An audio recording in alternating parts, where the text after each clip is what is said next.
აქ საფეხბურთო დარტყმა წავიდა ბურთი კარის მიმართულებით, მაგრამ არაზუსტად და იქნება დარტყმა კარიდან გაგრელები განაახლებენ თამაშს, რომ ეს კი წინა ეპიზოდი, ხედავთ, შვენიერი თავი მორჩილაძის და მეკარის ძალიან კარგი თამაში ამ შემთხვევაში, შეიძლება არ იყო იმდენად ძლიერი დარტყმა, მაგრამ ვერწმუნეთ, აი ასეთი ახლომანძილიდან თავით დარტყმის მოგერება, რეაგირების მოსწრება, თანაც მოძრაობას დააკვირდით. მეკარიმა არ არის როგორც ჩანს და მორჩილაძე შევიდა საჯარიმოში, ჩააწოდა დარტყმა და ეს უკვე შანსი იყო, თუმცა მათე ვაწაძის დარტყმის შემდეგ ბურთი არ წავიდა კარის მიმართულებით. ძალიან კარგი ეპიზოდი აქ პოტალოვის შეცდა, არდაზიშვილი არის ბურთით, ხედავთ, არდაზიშვილის ცრუ მოძრაობა, შემდეგ უჯირი ალბათ რავის უნდა დაერტყა ჩემი აზრით მაინც და შემდეგ ბორჯესაც მიუხედავად ყველაფრისა მასაც უკეთესად უნდა დაერტყა.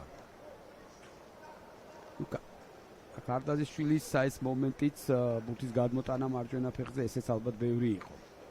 საწყისი ეპიზოდი მხარებაშვილი თქვი თავიდან და არდაზიშვილი იყო.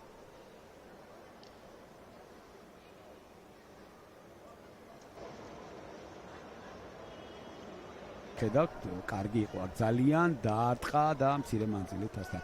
ანტონი აწერია ბორჟეს მაისურზე, თამდე მე მახსოვდა რომ ბორჟესი ეწერა. პედრო ანტონიო მარტინშ ბურჟეს ბარბოზა არის და ნუ ხე ბრაზილიელებს ამ ბევრზე ამას ვერ ვიტყვით. ზოგადად ალბათ აი ეს თემა საფეხბურთო დარტყმა არაზუსტია. ფეხბურთელებიდან ძალიან ძნელია ხოლმე ყოველთვის საუბარი რაზე რომ სეზონის შუაში მიდიან ფეხბურთელები. გასულ სეზონში ყოველთვის საუბრობდი რომ პირველ სამ ადგილზე ვინც იყვნენ გუნდები, ყველა გუნდიდან ფაქტურად ლიდერი წავიდა. თემა ყოველთვის არის ხოლმე თემა, რომელზეც მუდმივად საუბრობენ გუნდების მდგომარეობა, გუნდების გაძლიერება, მაგრამ სამწუხაროდ რეალობა რაც არის კონტრიერიში კარგი პოზიცია და ეს ჯარიმა და რაფერი ბარათია, ეხლა ეს არის საინტერესო. ყვითელი ალბათ, არა წითელი ბარათი უკანასკნელი იმედის ჯარიმა გოგა კიკაჩეიშვილმა ასე ჩათვალა ეპიზოდს. კი, უკანასკნელი იმედის ჯარიმა.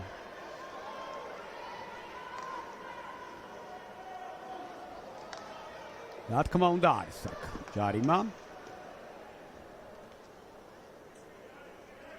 პირველ შემთხვევაში ხედავთ იქ ლორიას თამაში აღსანიშნავია, მოახერხა ბურთის მოგება, თითქოს დაწყებული ქონდა უფრო მოძრაობა, მაგრამ მაინც მოასწრო ბურთზე თამაში და შემდეგ უკვე აქ ძალიან კარგად ითამაშა ჯაბა კანკავამ. მარცხენა თიდან ხარებაშვილი კარგია, ჩააწოდა თავი დარტყმა და მცირე მანძილით. აი ეს უკვე კარგი ეპიზოდი იყო. ყოველ შემთხვევაში აქ ხარებაშვილის აქტიურობის შედეგად შეიქმნა ეს ეპიზოდი, სიღრმიდან კარგად შეიჭრა საჯარიმოში ახალგაზრდა ბრაზილიელი დაარტყა კიდეც, მაგრამ არაზუსტი გამოვიდა ეს დარტყმა. განმეორებით არა, დარტყმის მომენტში აქ თამაშგარე მდგომარეობა არ არის. დარტყმის მომენტში აქ თამაშგარე მდგომარეობა არ არის, აქ ალბათ ჯარიმა დაინიშნება. თუ კი, ჯარიმა ინიშნება აქ და არა თამაშგარე.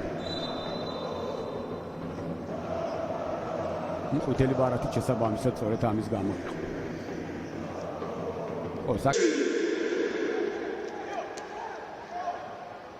გაგრას ერთი ქულა, რა თქმა უნდა, აქტივში ჩაეწერება და აქ საფეხბურთო იერიში პენალტი ბოლო 92 წუთზე. კულმინაცია შეხვედრის, გამორბენი, დარტყმა და ძალიან ძლიერად დაარტყა.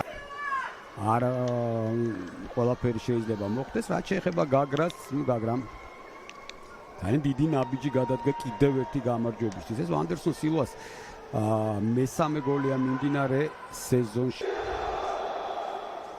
გაგრა ძალიან მნიშვნელოვან სამქულას მოიპოვებს.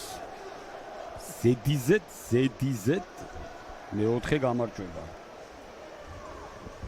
როდესაც გაგრას კომაკ უმნიშვნელოვანესი სამი ქულა მოიპოვეს და ასე დასრულდა ჩვენი დღევანდელი შეხვედრა. ხარობენ გაგრას ფეხბურთელები.